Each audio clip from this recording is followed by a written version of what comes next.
Le aprecio a Arturo Hernández Buendía, integrante de Vecinos en Defensa del Cerro de Chiconautla, y bueno, pues también ahí habitantes cercanos a Santa Lucía que nos tome esta llamada telefónica. Arturo, muy buenos días, ¿cómo estás? Sí, buenos días. Muy buenos días. Cuéntanos un poco al respecto de lo que están pidiendo al gobierno y la opinión que tienen con respecto a Santa Lucía, al aeropuerto de Santa Lucía. Sí, mire, primero que nada, sí quisiéramos aclarar por qué somos vecinos en defensa del Cerro de Chiconautla, ¿sí? Entonces, cuando la obra estaba en funciones ahí en el lago de Texcoco, se decía de que el Cerro de Chiconautla estorbaba la pista número 3 porque apuntaba justamente en esa dirección, ¿sí? Entonces, bueno, nosotros nos opusimos a ello porque tenemos un estudio geohidrológico respecto al Cerro de Chiconautla, donde sabemos que confluyen dos corrientes de agua y que eso hace que se conforme un acuífero que recarga los pozos de una vasta zona. Ahora bien, si bien es cierto, se canceló el proyecto ahí en Texcoco, pero nosotros seguimos viendo el asunto a nivel de cuenca y decimos que la cuenca de México es una de las más complejas en el mundo, en el sentido de que están engarzadas 4 cuencas para abastecer a la Ciudad de México, ¿sí? La cuenca del Cutzamala, la cuenca del Lerma, la propia cuenca de México y la cuenca de Tula, que es donde descargan finalmente se descargan las aguas residuales. O sea, en ninguna parte del mundo sucede esto, pues. Entonces, bueno, esto que ha traído como problema de que la Ciudad de México desde la década de los 60 deje de ser autosuficiente en agua y que hoy se está pensando traer agua incluso de Tula, ¿sí? Reimportar agua, o sea, las aguas residuales supuestamente potabilizadas pretenden traerlas hacia la Ciudad de México, ¿sí? Entonces, ahora, en cuanto a la construcción del aeropuerto, la propia Sedena, en la presentación de su manifestación de impacto ambiental, habla de que Conagua reconoce que el acuífero Cuautitlán-Pachuca es uno de los más sobreexplotados, ¿sí? Lo que no dicen es de que su sobreexplotación, alcanza el 500%, es decir, de cada 500 litros de agua que se extraen, únicamente uno regresa al subsuelo, ¿sí? Entonces es un asunto que no se toma en cuenta, esa es nuestra inconformidad. A ver, el asunto puede terminar, por lo que me dice don Arturo Hernández Buendía, en una falta de agua, en una escasez de agua en la zona. Sí, ajá, y no únicamente para la zona, sino la propia Ciudad de México. Ya. O sea, tomando en cuenta que aquí precisamente a un ladito de donde se pretende construir el aeropuerto corre una batería de pozos que viene desde Pachuca hasta Reyes Acosac, ¿sí? Entonces esa batería de pozos piensan clausurarla, pero esa batería de pozos abastece a la Ciudad de México. Ya. ¿Sí? Asimismo está la batería de pozos Sistema Chiconautla, en la que tenemos más conocimiento, de ahí se están llevando diariamente 1.300 litros de agua por segundo hacia la Gustavo Amadero. Esas baterías quedarían clausuradas. Entonces, y ya no llegaría el agua a la Gustavo Amadero de entrada. Ya no llegaría el agua a la Gustavo Amadero, exactamente. Entonces decimos, no únicamente se afecta a los pobladores de Tecámac, ¿sí? Sino a la propia Ciudad de México. Serían millones de habitantes los afectados. ¿Les han preguntado a ustedes al respecto del tema? ¿Les han hecho alguna consulta? ¿Se han podido acercar al gobierno? Mire, la única consulta que hubo fue la del 25-28 de octubre, ¿sí? Que no se ajusta a ningún protocolo jurídico, ¿sí? Entonces nosotros decimos que como pueblos originarios, o sea, así lo establece el artículo 2 constitucional, tenemos derecho a nuestra libre autodeterminación, ¿sí? Y bueno, antes que ello, el artículo 1 habla que los tratados internacionales en materia de derechos humanos están a la par de la Constitución. En ese sentido, el convenio 169 de la Organización Internacional del Trabajo habla de que cuando un proyecto ejercido por el Estado, ejercido por el Poder Legislativo o por medidas administrativas, tiene que tomar en cuenta a los pueblos afectados, que se va a afectar directamente su vida cotidiana.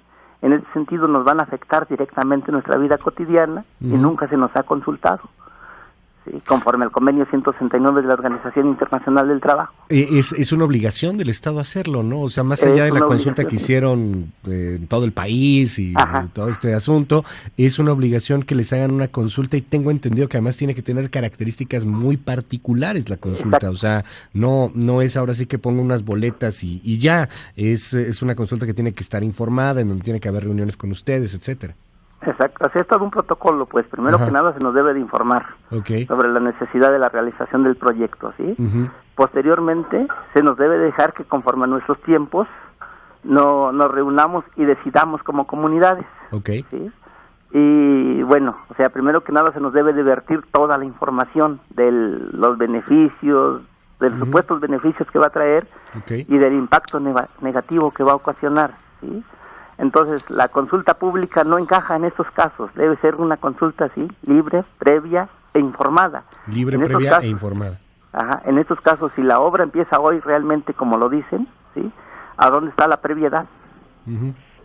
No, pues no les han hecho nada. No les han hecho consulta, por lo que usted nos dice. No, en lo absoluto, pues, nunca se nos ha comunicado de manera oficial. Hay quien los ataca, les dice conservadores, les dice que ustedes están trabajando para la mafia del poder, para tratar de meterle el pie al presidente, y que lo que está de fondo es el asunto de los terrenos, que además no les quieren pagar los terrenos a los precios que a ustedes les parecerían los correctos. ¿Qué dice ante estas críticas, don Arturo? A ver, mire, primero aquí sí también necesitamos hacer una aclaración, ¿sí? Mire, el proyecto no únicamente afecta a nuestras tierras agrícolas, sino afecta además a la zona urbana. ¿sí? En ese sentido, los compañeros de la zona urbana, o sea, ellos han invertido ahí está su patrimonio, pues. Ahí está su casa. Ahí está su casa. Entonces, bueno, de una u otra forma, tienen que pagar impuestos. Cuando van y pagan su impuesto predial, ahí les dan una clave catastral y les fijan un valor catastral, ¿sí? Entonces, bueno, ahora el proyecto, ¿sí? Los operadores del proyecto, o sea, les pretenden pagar un precio muy mínimo, un precio irrisorio en comparación a lo que pagan por catastro, pues, ¿sí? Entonces, bueno, los compañeros tienen derecho a inconformarse. Ahora, en cuanto a pueblos, decimos nuestras tierras no están en venta, ¿sí? O sea, esas tierras nosotros las recibimos de nuestros primeros ancestros, ¿sí? Las heredaron nuestros abuelos, nuestros padres, y nuestros padres a nosotros mismos, y es lo que vamos a dejar a nuestros hijos y nietos. O sea, no vendemos nuestras tierras, pues. ¿Sí? Aunque les den mucho dinero por ellas. Aunque den mucho dinero por ellas. O sea, pero aparte no es el caso, tengo entendido. Es que finalmente, ¿qué dinero van a dar? Un dinero que únicamente tiene un valor nominal, pero que si uno va al mercado, ese dinero se pulveriza, pues. Dígame algo. Ahora, perdón. Por favor, adelante. Respecto a que somos conservadores. Nosotros decimos que nuestra lucha es por la defensa de la vida. Ya decimos que la Ciudad de México y su zona conurbada cada vez es más insuficiente en agua. O sea, se empezó a traer hace años agua de la cuenca del Lerma.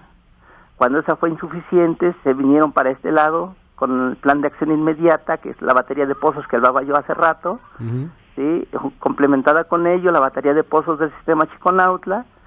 Esto no les alcanzó, se fueron al sistema, al Cutzamala, el Cutzamala primera, segunda, tercera etapa, y la cuarta no han podido realizarla porque las comunidades indígenas, nuestros hermanos indígenas para el lado de Toluca, Michoacán, se han opuesto. Entonces, bueno, ahorita están pensando traer agua del Tecolutla, y desgraciadamente la propuesta que se viene imponiendo es la potabilización del agua residual que se va para el Valle del Mezquital, reimportarla y supuestamente potabilizada, nos los van a entregar, ¿sí? Ahora, no hay ninguna garantía de que realmente esa agua sea potabilizada. Entonces decimos, si la modernidad que nos han impuesto hoy es que tomando Coca-Cola seamos modernos, al rato la modernidad que se nos va a imponer es que tomando nuestra propia caca, válgame el término, ¿sí? Vamos a ser modernos. Entonces, si esa es la modernidad que nos pretenden imponer, bien, gracias, pues. Entonces, no somos conservadores, pues. Lamentablemente, Andrés Manuel López Obrador, ¿sí?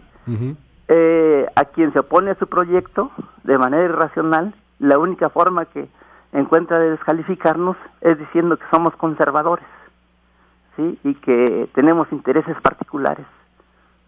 Uh-huh. Qué fuerte lo que señala don Arturo Hernández Buendía y pues ahí están los señalamientos, ahí está la queja y la preocupación de lo que venga, y de ahí le quiero preguntar pues cómo van a protestar más allá de lo que están haciendo en acción pública, tratando de dar a conocer las posturas en la opinión pública. ¿Qué vendrá? ¿Amparos, juicios o inclusive pues ya resistencia civil? ¿Qué viene en la lucha, en la resistencia pues? Decimos que nuestra lucha es pacífica, ¿sí? Que la violencia nunca va a salir de nuestra parte y que tenemos que acompañar nuestra lucha mediante la organización social y el aspecto jurídico. En el aspecto jurídico estamos pensando en lo inmediato en una acción colectiva que englobe tanto a pueblos y colonias de no únicamente de Tecámac, sino de Tecámac, Zumpango, Nextlalpan, ¿sí? De los municipios en sí que periféricos a la base aérea. Entonces, bueno, en lo inmediato estamos pensando en un foro. El día de mañana nos vamos a reunir los pueblos para ponernos de acuerdo en qué fecha sería ese foro, ¿sí? Donde participarían científicos, por ejemplo, o sea, de entrada podemos decir que entrarían científicos del Instituto de Geología de la Universidad Nacional Autónoma de México, donde demuestren ellos mediante su conocimiento académico lo inviable del proyecto, la carencia de sustentabilidad, ¿sí? Estaremos dándole seguimiento pues a estos foros, si nos permite don Arturo Hernández Buendía, y sobre todo pues al acercamiento que lleguen a ustedes a tener con el gobierno, porque entiendo que pues de momento no ha habido ningún avance sustancial. ¿Ustedes estarían de plano porque el aeropuerto no se hiciera en Santa Lucía? Mire, nosotros decimos primero que nada, que nos explique realmente la magnitud del impacto que va a causar, que se nos dé tiempo a que lo valoremos y a partir de ello decidiremos, ¿sí?